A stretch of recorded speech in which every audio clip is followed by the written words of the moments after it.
Hello, everybody. Welcome to another episode of the Comic Source Podcast. I'm your host, Jace. I have a real special treat for you today. We're going to be talking about a comic that came out from Vertigo a few years ago. We were big fans. We reviewed every issue, broke them down in detail, and we have the writer of that series, Rob Sheridan, joining us today to talk about High Level. Rob, thanks for joining us. Thanks for having me. Yeah, like I said, we were big fans of High Level.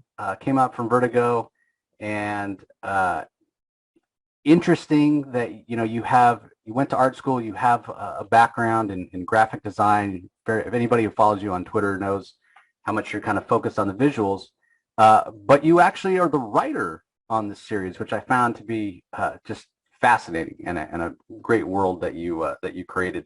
For any of our listeners who may not be familiar with High Level, why don't you give us the elevator pitch? What, in your mind, what's the series about? We kind of wanted to envision a world that is post-apocalyptic. You know, it's looking way down hundreds of years into the future after everything has already collapsed and rebuilt in a different way.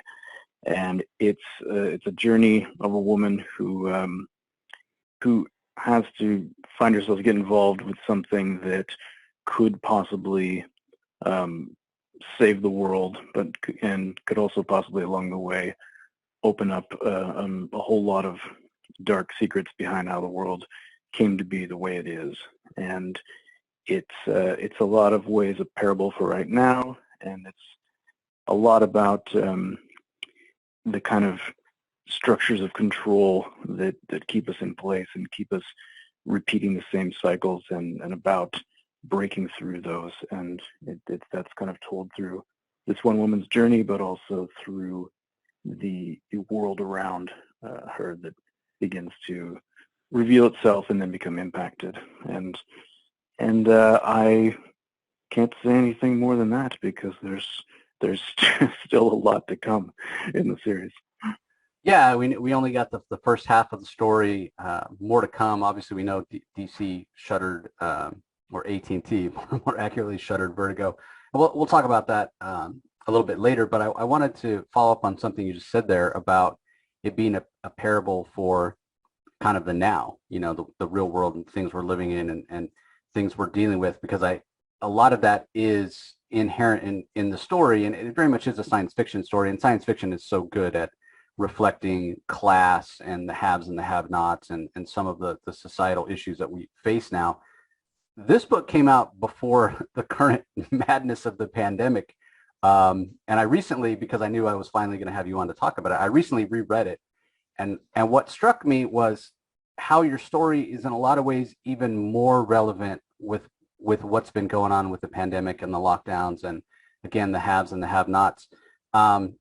So have you felt that, like, reflecting back on it? And is there anything that you will, when it comes time to finish the story, is there anything that you'll kind of push the envelope because now all of a sudden life has gotten closer to the actual fiction that you created? I think the reason it might resonate more now, or at least still resonate thematically, is because the themes that I was drawing on are really deeply systemic themes, and the commentary is getting at deeply systemic problems with the way everything in our capitalist society is structured.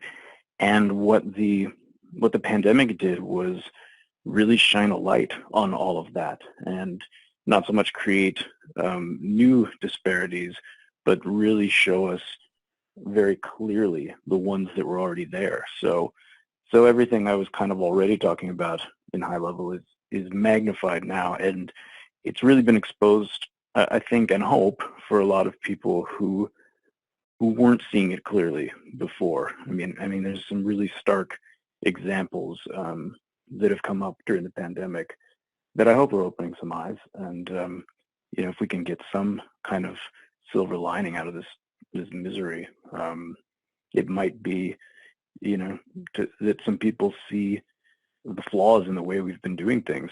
And in terms of pushing the envelope going forward, I think I definitely will I'll probably definitely kick up some themes to 11 in the second half. The story's been planned out since the beginning, but coming back into this at whatever point I will, through fresh eyes and through another,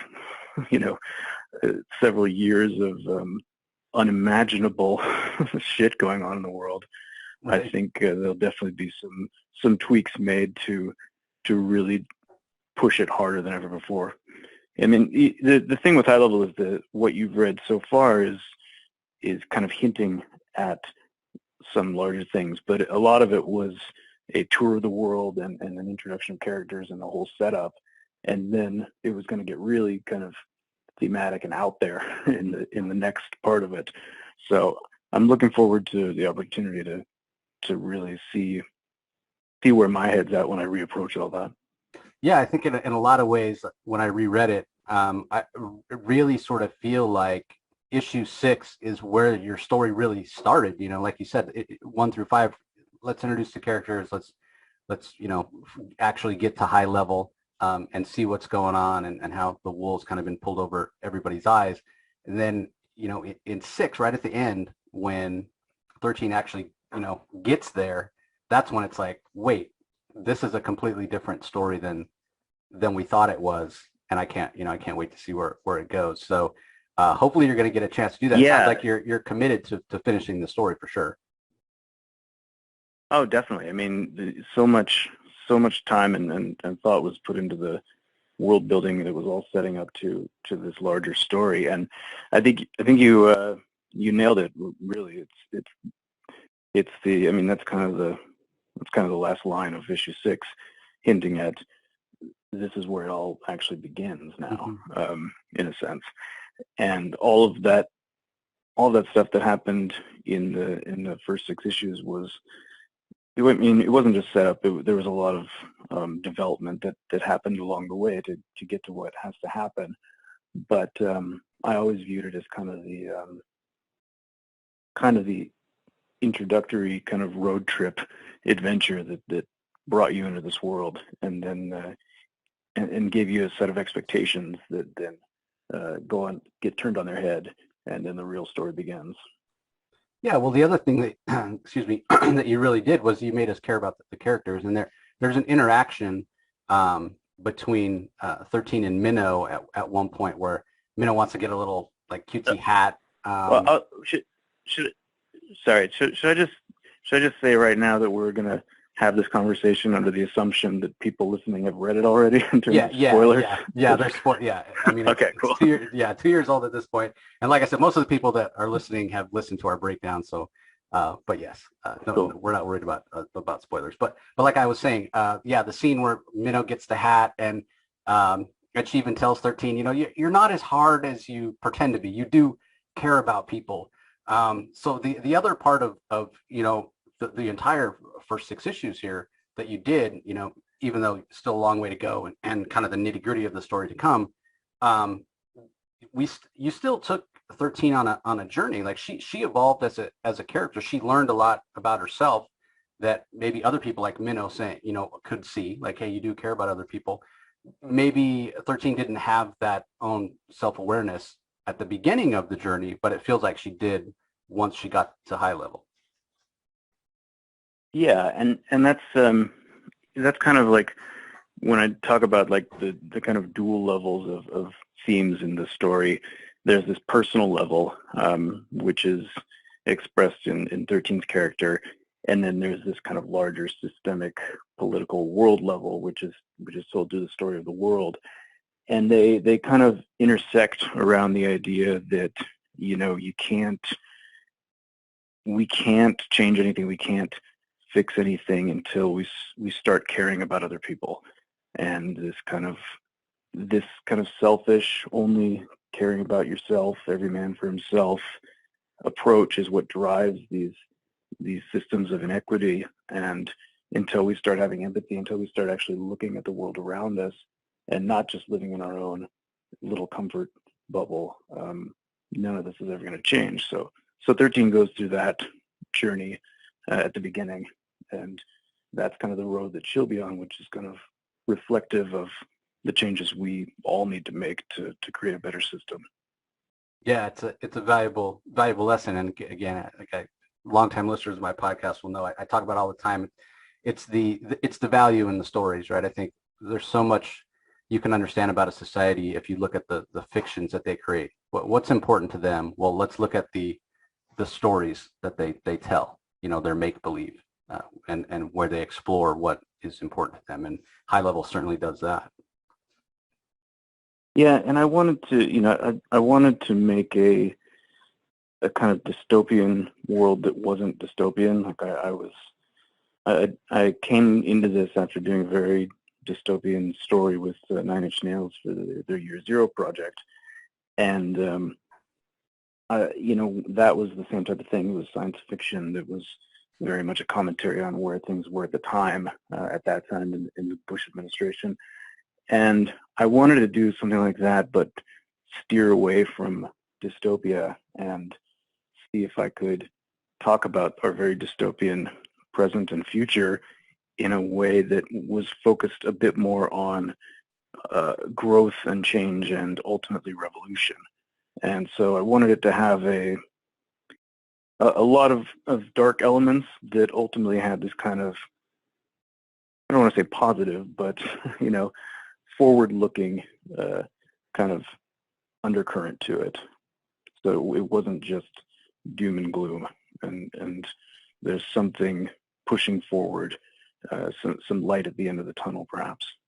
Yeah, well, I think on that level you succeeded, because I would say there's a lot of apocalyptic stories where it feels like the world that the characters are inhabiting are kind of winding down, as opposed to High Level, which always feels like it's building towards something. Even the characters, in the first half of the story here, where they're looking toward a goal, so I really feel like the story you're telling is building towards something rather than inhabiting a world that's winding down, where everybody just is kind of resigned to their fate, so to speak.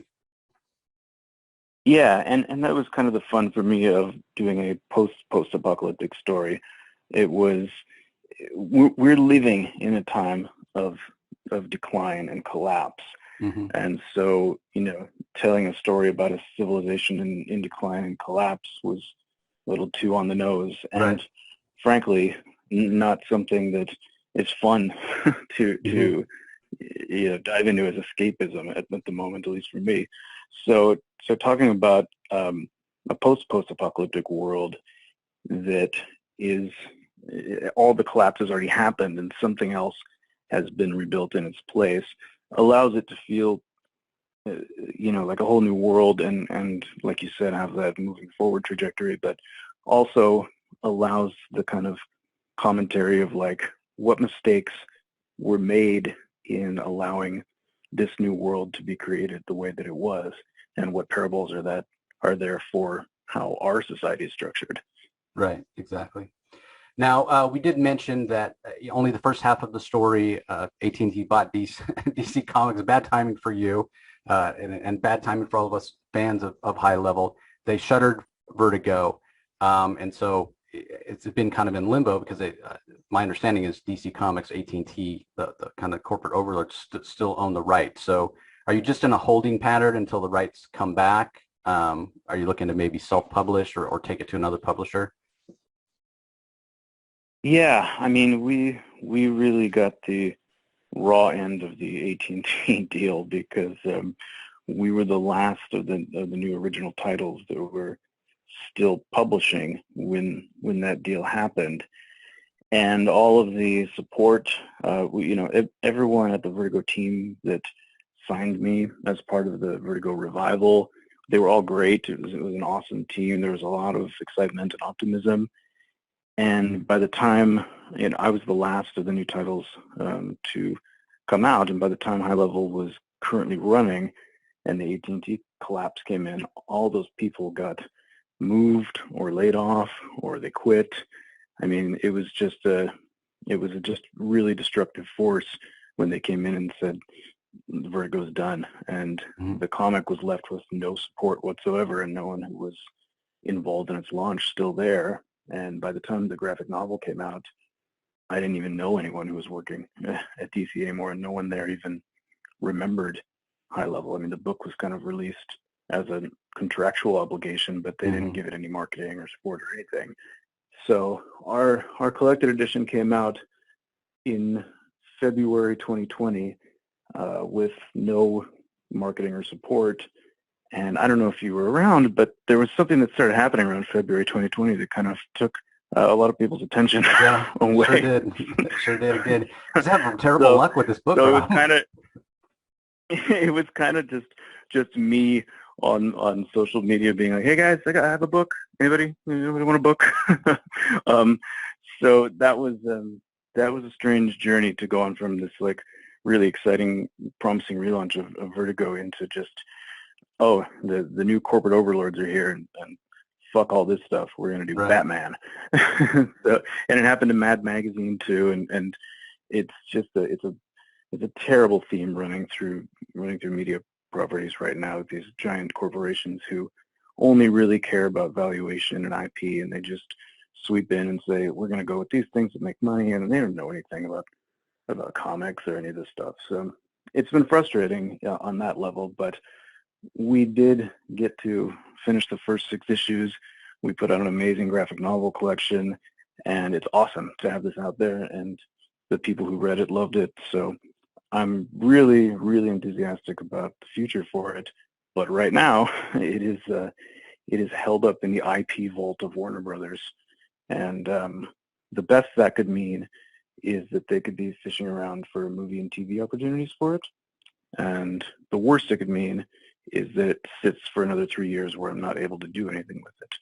So we'll see what happens, but as soon as I can get it back, I will take it to a different label or self-publish or something like that, for sure. Yeah, well, you do have your previous career, we mentioned you're graphic designer, you mentioned Nine Inch Nails, you've done some really groundbreaking stuff. I love your aesthetic, the whole VHS CRT. I'm a kid of the 80s too, so I love that. And I love your presence on social media, and you do have a following. And that's the other thing, and why we were promoting this book, because you do have that following that's sort of outside of comics, but you clearly have a love for comics too. You're the kind of creator that can bring people to comics, and our whole thing at the Comic Source is wanting to just, we believe that there's a comic book out there for everybody. Everybody's a comic lover. That you just need to match up the right person to the right comic, and you have a fan for life. High Level is one of those type of books that shows the power of the medium. So, even though things kind of fell apart, bad timing, bad luck, whatever you want to call it, it really did seem like you were saying how everybody that read it, everybody I talked to, everybody that responded to the episodes we put out about High Level, it really seemed well received. And it was almost like there was a community building up around it. So from that standpoint, from the standpoint of community and fan response, do you feel like it was a big success?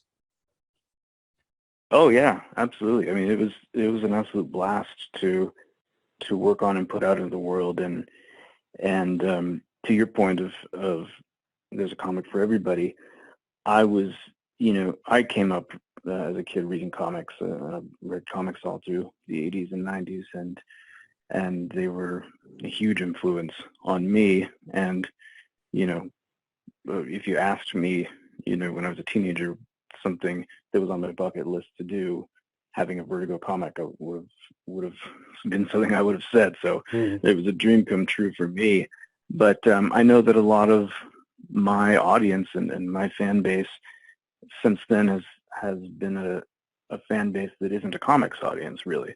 And I have always felt that, with the newfound popularity of genre media over the last 10 to 20 years, whether it be Game of Thrones or the MCU or any of these super mainstream things that are at their core these very nerdy things, which would have been only for the nerds when I was growing up, and now they're for everybody.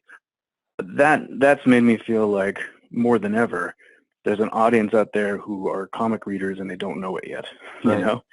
And so I wanted to make a comic that was for people who love sci-fi movies and 80s cyberpunk movies, and give it a very cinematic adventure kind of tone to it, at least for the first kind of 6 issues.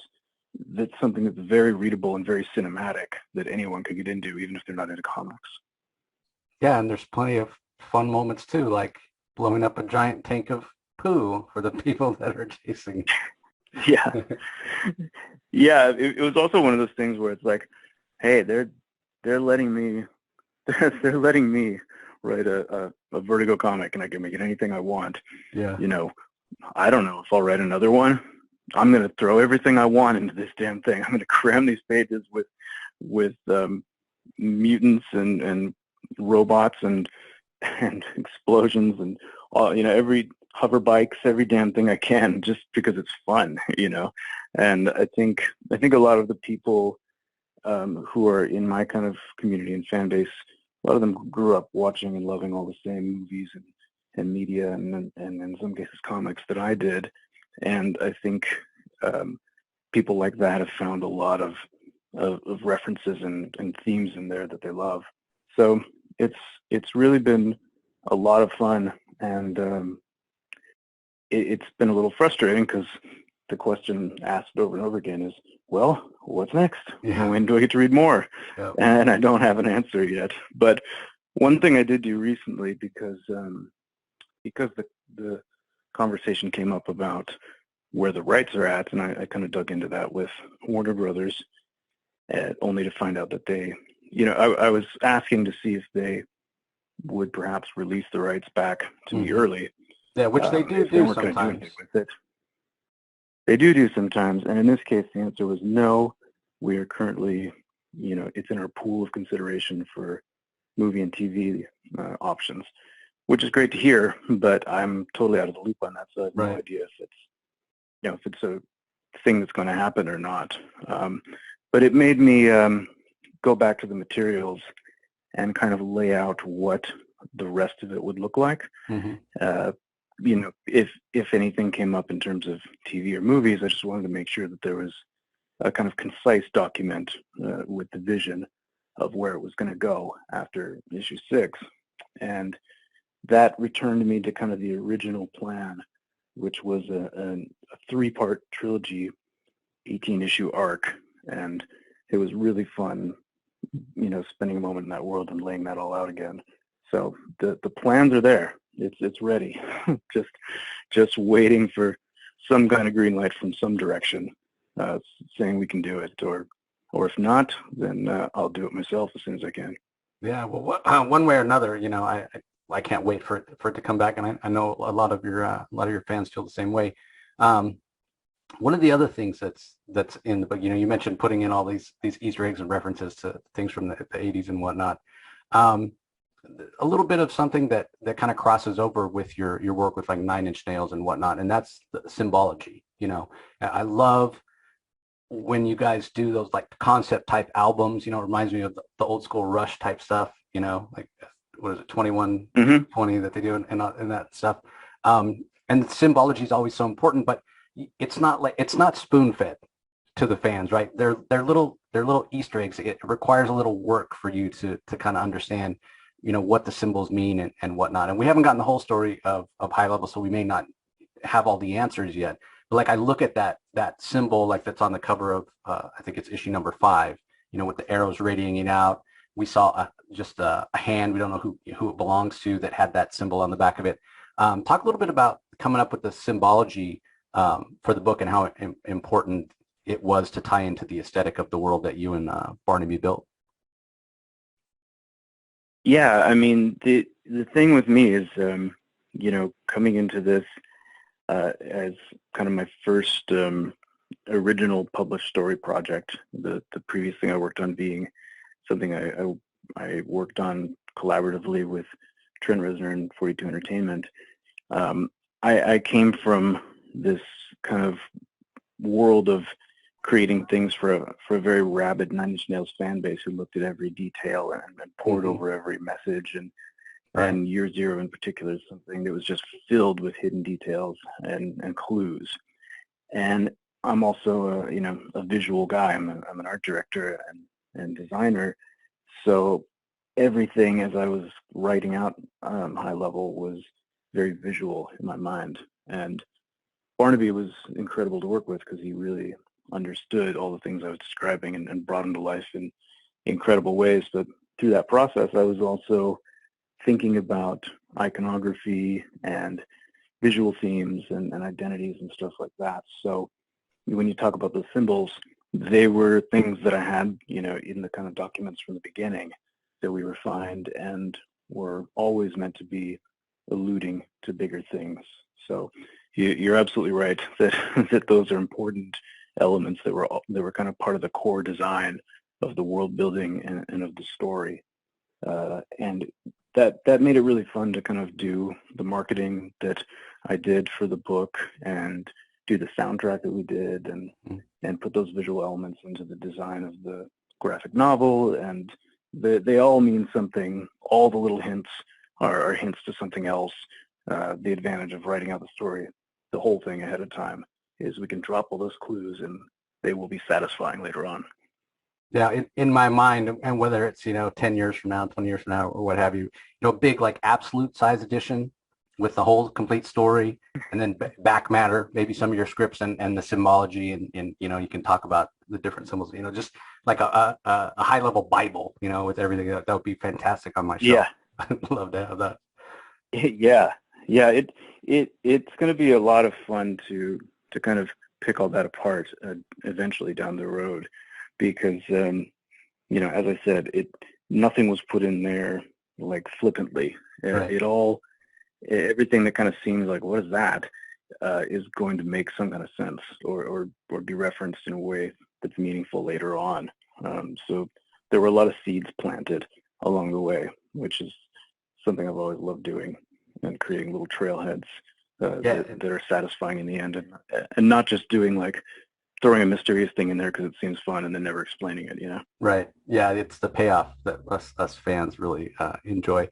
And you mentioned building this with Barnaby Bagenda, your artist, and obviously Romulo Fajardo Jr., who did the colors, absolutely fantastic. That's another thing. Let's talk about the colors for a second, because just like you were saying, post-apocalyptic, rather than a world that's winding down, building towards something. So often, if you're talking about a post-apocalyptic story, the colors are very muted, or they're very dreary, or they're very dark. In a lot of ways, High Level is a brightly covered book. I mean, look at like 13's hair, or the color of Minnow's kind of jumpsuit. You really, it's a bright world. Yes, there's darkness in it, but really this is a bright world. Obviously, that was a conscious choice on your part. Yeah, I mean, kind of starting around, I worked with Nine Inch Nails visual aesthetics for so many years, most of my adult life, and Nine Inch Nails has a lot of kind of like very recognizable traits in their visual presentations, and I was working in a very kind of murky world of grays and blues and browns and stuff like that. And for year zero, we had an appropriately dystopian color palette. And when I started working on this other music project we did called How to Store Angels in 2012, 2013 for the debut album, that's when I started experimenting with VHS CRT analog glitch art to create a kind of new look that kind of fans of Nine Inch Nails, the kind of related band, could kind of get into, but still felt like it had its own identity. And that led me down this kind of path of like exploring all these incredible colors that came out of the VHS glitching. And I turned that album, Welcome Oblivion, into an extremely colorful kind of 2001 inspired vision of a kind of apocalyptic concept. And ever since then, I've just been really interested in bringing color to darkness. I've been really into this kind of rainbow death theme, just hyper-colored skulls and neon-colored apocalypses. And so when it came to High Level, by that time I was more tired than ever of seeing grim, gritty, dystopian portrayals in movies where all the colors were gray, fucking gray, shades of brown, and dim highlights, and just I really, really wanted to see if there was a way to make this kind of post-apocalyptic world filled with color. And one of the fun things that I developed in building the world was this idea that this future society, is still kind of has built itself up from the relics of the old world, and a lot of it was like, especially in 13's area in the Outlands, they've scavenged all this old stuff and repurposed it and put it back together, and that allowed us to kind of give everyone all these colorful clothes and styles, kind of like a 13's village is kind of like a art car of an aesthetic, where it's just everything repurposed in interesting ways, and they've painted everything with bright colors, and all of it is, repurposed and recycled media from the old world. So that obviously gave me the ability to make it all feel kind of 80s and tactile and technology, because they're not working with the technology of the future. They're working with what they can find from the past. Yeah, it works on that level of making it feel like there's hope. They're heading towards something. Now, you did share some scripts on your Patreon, where you showed us, and I was blown away by how detailed. Again, it goes to your art director background, and obviously this was your first comic you'd ever written. You hadn't worked with Barnaby before, so a lot of unknowns. But what I'm curious about, I've never seen a script go into that level of detail in describing the aesthetic, but it makes total sense considering your background. Once you and Barnaby started building the world and developed some trust as the series went on, did you get to dial that back a little, the detail in the script, or did you still stay just laser focused on exactly how you wanted it to each panel to look? I definitely was able to dial it down, and thankfully, because you simply, when you're doing a monthly comic, you can't spend nearly as much time on the subsequent issues that you're trying to get out as I had to spend on that first script.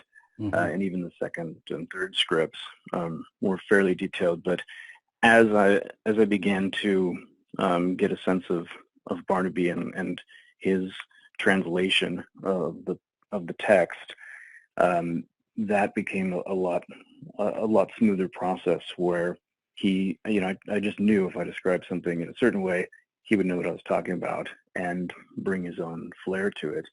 I think that script that's on my Patreon of issue 1 is probably the nightmare of a lot of artists. Right. It's like, oh my God, this guy describes everything. But it's hard for me not to. I'm a visual guy. I see it all in my head, and so I'm very lucky that we found Barnaby, who is the type of artist who really likes to dig into all of that stuff and then bring it to life, still in his own way. And all he did was add to what I'd written and bring something new to it. So it really was a smooth collaboration, and definitely made the subsequent scripts easier. Yeah, and I don't blame you not knowing your background. Of course, you're going to be that detailed. But the other part of it's something that you said earlier, about putting everything in the story. If this is your only shot, it's a bucket list thing. If this is your only shot, man, how horrible would it be if it didn't come out the way you pictured it in your head? So, you got to get it right. And that was something that I was, of course, worried about, like as an art director and a visual guy who'd just been imagining various parts of this world for many years, to have to kind of hand it off to an artist that you've never worked with and not be sure how it was going to turn out. I'm grateful that we had a lot of time to find the right artist and to go back and forth with concept sketches with Barnaby. And the other thing that gave me a lot of confidence in it was seeing the previous work that Barnaby and Romulo had done together, and they're kind of like a really unique team.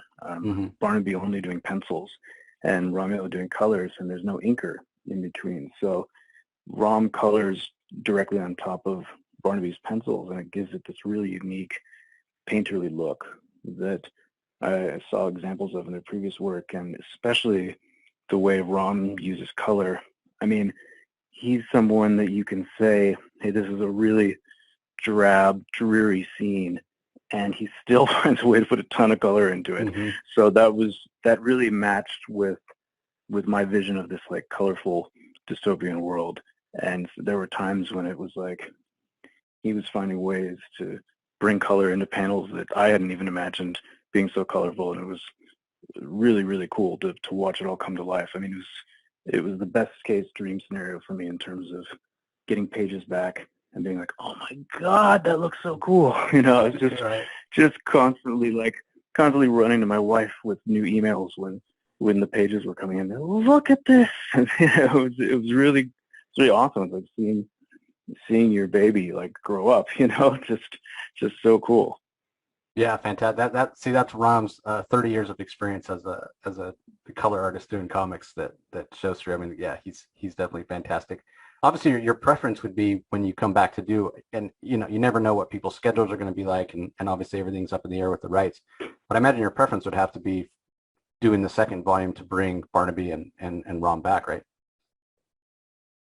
Oh yeah, if it's something where I'm able to do it, you know, with a smaller label or self-publish or something, I would want to do them as graphic novels this time around and give Rom and Barnaby the time to kind of flesh it out as kind of elaborately as they wanted, assuming they're interested. I know Barnaby kind of has moved away from comics a little bit, but he was always very enthusiastic about High Level, so I'm hoping he would want to continue. And one of the things with him is that the monthly schedule was just getting too overwhelming for what was going on in his life and his style of art, and we had to have some other thankfully great artists come in and fill in on some of the issues. So I would love to be able to do a graphic novel with a long time frame where Barnaby felt he was able to, you know, put in as much time as he wanted on each chapter, you know. Yeah, no, I agree, and that's what's great about kind of the landscape now, and it even was sort of changing when you came in to do it, and you know, not that Vertigo, you know, there's so much legacy with that name and so much history with that name, and for High Level to have that you know logo on there is something special. But at the same time, even then the landscape was shifting more toward some smaller publishers, and then with the pandemic pencils down for a lot of people, we saw a lot of self-publishing through Kickstarter and Indiegogo and now Zoop. So I feel like, I mean, there's a lot of avenues, and I imagine you would get tremendous support because, as you mentioned earlier, you still have a lot of fans and followers that probably periodically ask, hey, when's High Level coming back, right? Yeah, and I haven't really done any kind of like, you know, podcasts or interviews or anything like that over the last year because I haven't known what to say yet to that question, and I was kind of hoping to be able to have an answer, you know, sometime soon, and then just kind of recently I found out that they are indeed holding on to the rights for a while. So figured I would at least come here and give you the update that there is no update. Well, officially. but you did give us some good information. You know, just the fact that we know you've asked for the rights back and they've said no because they're shopping it as other media. That's cool. But we also know you know that you're committed. You're saying it right here on the podcast. Hey, you're committed to doing this. You know, it will see the light of day. You know, God willing, at some point. I think that's good information that you can share with your fans. Yeah, for sure. I mean, if it's 10 years from now and I do it as a Kickstarter and only the people who support it, the Kickstarter are the only people who ever read it, that's fine with me. This thing is like, you know, just putting something half finished out in the world is just like itches at my brain because I know the rest of the story is there, you know. I mean, if it was something I was just winging, you know, and I'd been like, oh, we got the 6 issues, but oh, good, now I don't have to think about what happens next. And yeah, you know what, screw it, move on to the next thing. But Right. because that wasn't the case at all, and I do have so much more to say, it just really is something that's never going to stop nagging at my brain to finish. So obviously, movie and TV opportunities would be amazing and would be a great kind of fire underneath the project where we'd be able to finish the story.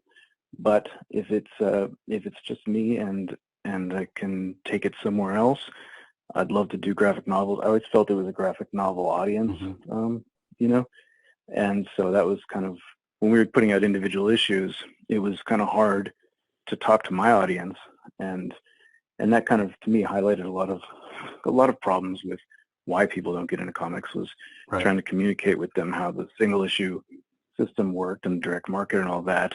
And I was kind of waiting, knowing that, you know, a lot of these people are people who will perhaps pick up a trade paperback at the bookstore, but don't, you know, go into comic shops every month and read individual issues. So I was excited about the book coming out, and thankfully, even though, you know, DC didn't do anything for it, I was able to get a bunch of copies and sell them from directly from my store, and get a lot of people, you know, who hadn't checked out the book yet to check it out through that. So it's great that we did manage to get that graphic novel out, and I'm excited to put more. Yeah, and you got to do the soundtrack with it, but yeah, I mean, you're right. I mean, I live in the world of comics, and when I explain it to people, I'm like, okay, no, wait, you got to understand, you got to order it 2 months ahead of time before it's even actually made, and then hope that it actually does get made, and then hope that it shows up on time, and then you can get it. They're like, wait, what kind of model is that? And then for the actual comic retailers, yeah, they've got to pay for it and then hope they can sell it to get their money back. Like what? Yeah, it's crazy. And then you know, when you've got an audience that's accustomed to binge watching consumption, it's okay. Here's 22 pages that you'll breeze through in 10 minutes. Now wait a month, okay? Yep. And you half the time, I mean, if you're like me and you read as many comics as I do, you're like, wait, what happened last month? I gotta go flip back. Yeah, definitely. Yeah. So it wasn't really the story for that kind of format. But on the other hand, it did really push me to write it in an episodic format, which I think was really advantageous to the pacing of the story, and was a lot of fun to really break it down into individual issues. And that's something that, even if we do future installments as graphic novels, I think I really want to hold on to that episodic structure, because the way I've plotted it out as an 18-issue arc is very much in distinct chapters. So whether it's individual issues physically or not, they'll kind of feel like individual issues as you read the rest of the story. You know, I'm glad you brought up that idea of. Oh, sorry. Go ahead, Rob. Oh no, continue. It's okay. I was going to say, I'm glad you brought up that idea of pacing, because, you know, having been a comic reader for 45 years now, and seen many people come in and do their first comic, the hardest thing to get right as a new comic writer is the pacing. And it's something that a lot of people who are casual readers, they're like, I don't really like that, but they can't necessarily pinpoint what isn't working for them. And oftentimes it's the pacing. You know, it's too slow, they lose interest, or everything's crammed together and you can't follow the narrative. I got to congratulate you as a you know, first-time comic writer right from issue 1. You did nail that pacing. Did it take? Was that a lot of work? Was that a challenge to go back and like rewrite and make sure you were getting that pacing correct? It definitely was at the beginning, because I had, you know, you saw the script of issue 1, and that was whittled down from much longer versions. You know, I had so much story to tell in such a dense world that I wanted to put on the page that the crushing reality of 22 pages really slapped me in the face, and I was like, oh my God, you really have to tighten everything up, and so much needs to be cut.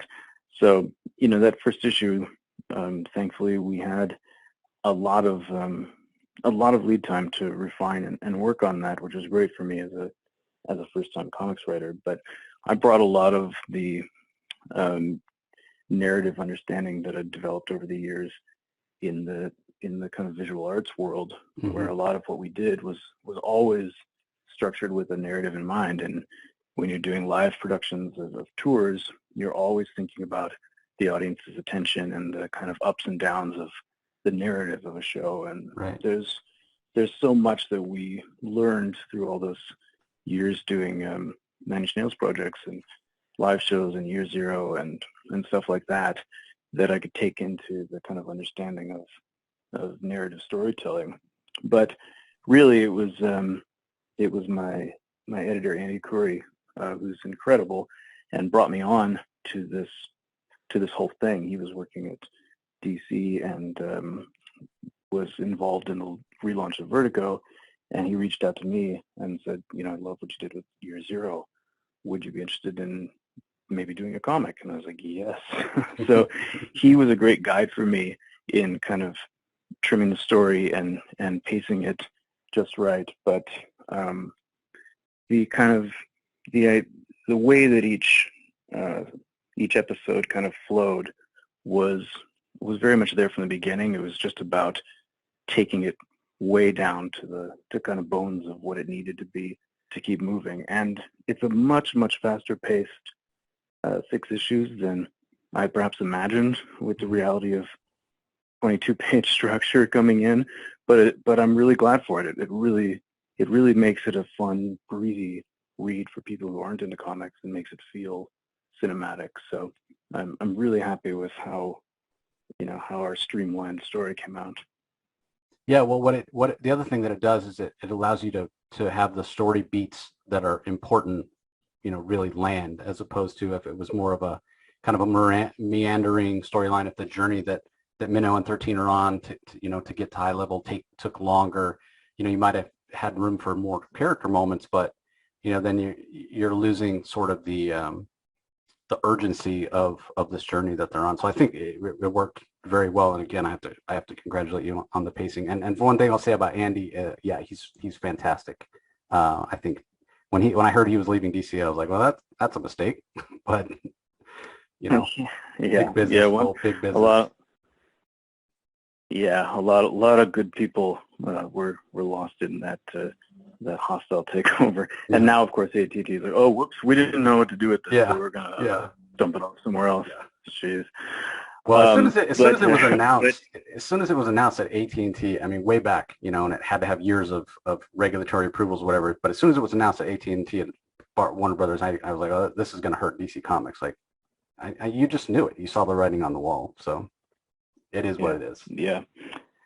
Yeah, and it sucks because for any frustrations and complaints I'll have about what was done to Vertigo, none of those are about the people at DC. Everyone that I worked with there was incredible and just believed in making cool stuff, and that's why it was so shitty to watch so many of them get just kind of tossed aside or moved around or put in a place where they felt like they had to leave, because they were all fantastically committed people who want to make good comics above all else. So I hope that the dumping off by AT&T will only improve things in the future. But yeah, getting back to the story for a minute though, you mentioned character moments, and those were the kind of things that, as we were trimming things down and getting, like you said, to the important beats, there were times when it was kind of like, damn, all this stuff needs to happen to get them to where they need to go, but I don't have those little like empty spaces to kind of get meditative with the characters, and I made sure to carve some out so that they're in there, and I was kind of wishing that there were more as we were going, but looking back on it, when all was said and done, it's like, yeah, we could have had more of that, but what we have is the kind of really exciting this kind of really exciting adventure story that gets us to where we need to go, and just enough of the character stuff in there to kind of to bring them to life and make you care and see their progress. So I think we found the right balance in the end, but that was something that I was worried about as we were going through, that we didn't have enough of that kind of meandering space to just sit with some things, but in the end it worked. Yeah, I agree. I mean, the character moment with 13 at the end of the first issue where she's playing with the marionette is fantastic. But that's the other thing, they are there, but there may be fewer than you would have liked. But again, they hit harder because there are fewer of them. At least I, as a reader, took more notice of them. Yeah, and that was granted. That was some excellent editing work from Andy too, where he helped me say, this is all great stuff, but we've got one page for this. So what's the most important takeaway from this character scene? What is the most, urgent thing to communicate to people about this character? And we were really able to get to, like you said, impactful moments that told you about these people as we went along. And I knew it was working as we were going, because getting to around issue 4 or 5, I was like, oh man, I'm really attached to Minnow, and so is everyone else. and I knew what was coming in the story. Yeah. And I was like, oh man, am I gonna have to go back on that? Like, no.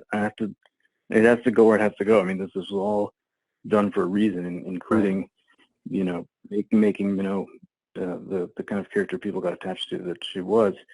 So that's when I knew it was being effective, that I didn't even want to continue on the same path. But it all had to happen for a reason.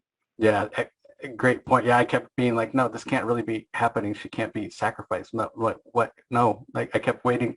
I'm going to keep reading because it's got to be a fake, right? But no, you really did it, Rob. When that hit, what was the reader reaction like on social media and whatnot? People like, no. I think because of the pacing of the story, and because we just had some kind of twists and things not being what they seemed, I think there was always this, well, we know this isn't the end, so, that was probably, something's going to happen where she comes back. Yep. Like no one really wanted to, with no subsequent issue coming out right away, no one really wanted to deal with it. Just say, we're just going to wait and see, because they didn't want to.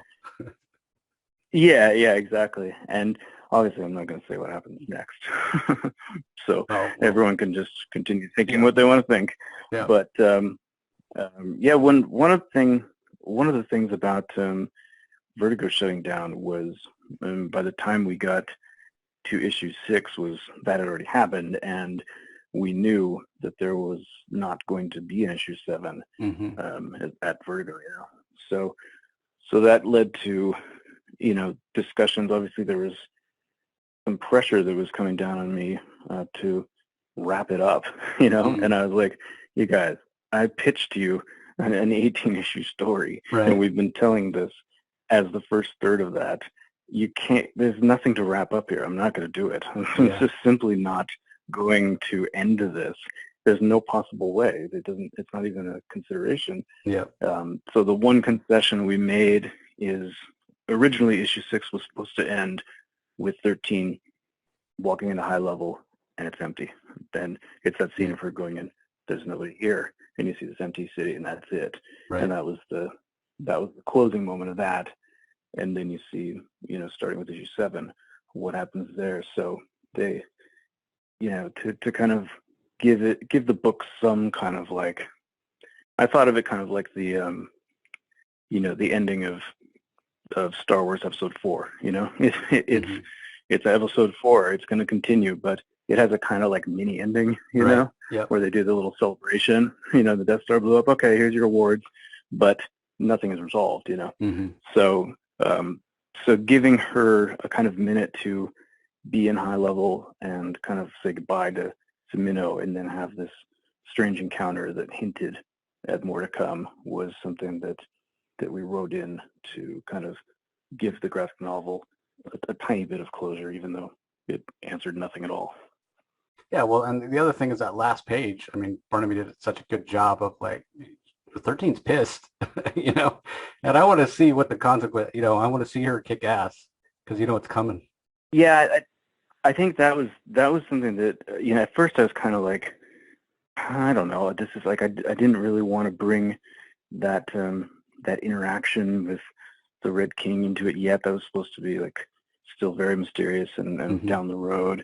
And I was kind of like not sure about showing so much of high level at the end of it, but what it boiled down to with the extra scenes where it was able to kind of communicate what this meant for 13 going forward, and that this was actually the beginning of her story. That ended up working out really well, and I'm very happy we gave it the ending that we did. Now, has this whole experience soured you on comics? Would you do? I mean, do you have ideas for other stories? Would you do another comic? Oh no, I mean I love comics, and it's soured me on giant media companies, but that's nothing new. Right. Been soured on them for a long time, But I've got my original plan when the graphic novel was coming out at the beginning of 2020, and I knew that High Level would be at the minimum on a extended hiatus. I was putting ideas together to start new pitches at at other labels and start new comic projects. And then the pandemic hit, and everything changed. Everything turned upside down, and I kind of ended up going down this unexpected route of starting a clothing company at the beginning of the pandemic, and it turned into a kind of an amazing little lifeline through that whole year and last year, and I got very involved with that. So now that now that it's been a minute, I've got all these pitch ideas kind of floating around. So it's time for me to formalize those and make a return to writing comics, because I really, really love doing it. Fantastic. Well, we'll have to have you back on when it's time to spotlight your next project. Be happy to help signal boost that for you. For sure, and it's great to talk about High Level, and it's probably a good reminder for me to remind some of my audience that the book is out there, because you tend to kind of move on into new stuff, and then you think, oh, everyone's read it already, and then you realize the way social media works, a lot of people who are fans of my work don't even know I did a comic. So right. it's good to talk about it again and get excited about it. Yeah, I mean, love to have new readers come on and talk about it on social media. But I mean, that's the way it'll help get made into another media property. Like you were saying, these big corporate conglomerates, all they care about is the bottom line. So there's enough noise on social media. That's how we're going to see the second half of the story. That's how we're going to get it in other media. So yeah, I always want to be bringing in new readers. And even beyond that, Rob, this is a comic that needs to be read for the other reasons we talked about bringing new readers into comics, because this is one of those projects that shows the power of the medium and shows what sequential storytelling can do. And it's so new reader friendly. Like it's hard for somebody to jump on a Spider-Man or Batman or Superman, decades of continuity. I don't know where to start. All you got to do to read High Level is pick up the High Level graphic novel, pick up the trade paperback, and that's it. Yeah. And now the soundtrack is on streaming services now. You can pull it up on Spotify and Apple Music. So if you are a new reader, it's super easy to access the soundtrack, and it's designed to be played as you read. So it's a very cool kind of new media way to dig into the story. Yeah, I'm glad you mentioned that, because more and more creators are doing that. You were, kind of on the leading edge of that in a lot of ways. Well, it's been great chatting with you, Rob. Obviously, we're big fans. Can't wait for the second half of High Level when it happens. As we're winding down here, any other projects, anything you want to share with our listeners? Well, like I said, I've been super involved in this making clothing the past couple of years, which has been a blast. We did face masks all through 2020 that were supporting charity, and they were hugely popular, and that was just a ton of fun.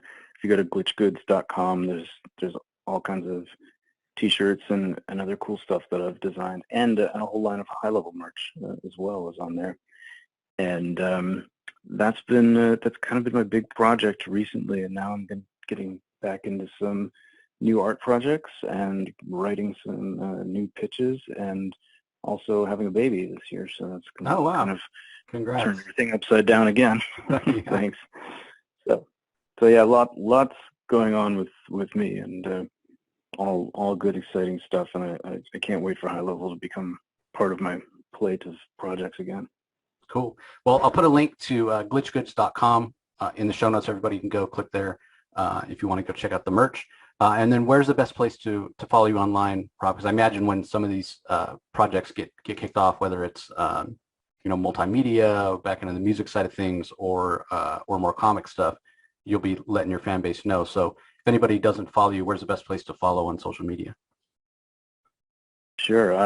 I'm at Rob_Sheridan on Instagram and Twitter, and I'm just Rob Sheridan, all one word, on Facebook.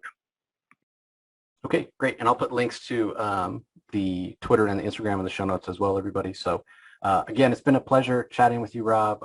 Look forward to more comic work in the future, because, man, I really think you knocked it out of the park with this first project, and I'm definitely a fan. I'm going to pick up anything you do in the world of comics. So hopefully we get more Rob Sheridan written works in the future. Well, thank you. That is definitely the plan. This global pandemic really tossed things around, but right. It's now time to reach into all these other ideas that have been brewing and get some more going. So can't wait to show you. Fantastic. Great to hear. Well, that's going to do it for this episode, everybody. We hope you enjoyed our talk about High Level with Rob. Be sure you go and give him a follow on social media. Go check out the merch, and definitely pick up High Level and read it. It gets my highest possible recommendation. So we appreciate your support and for listening as always, and we will talk to you next time.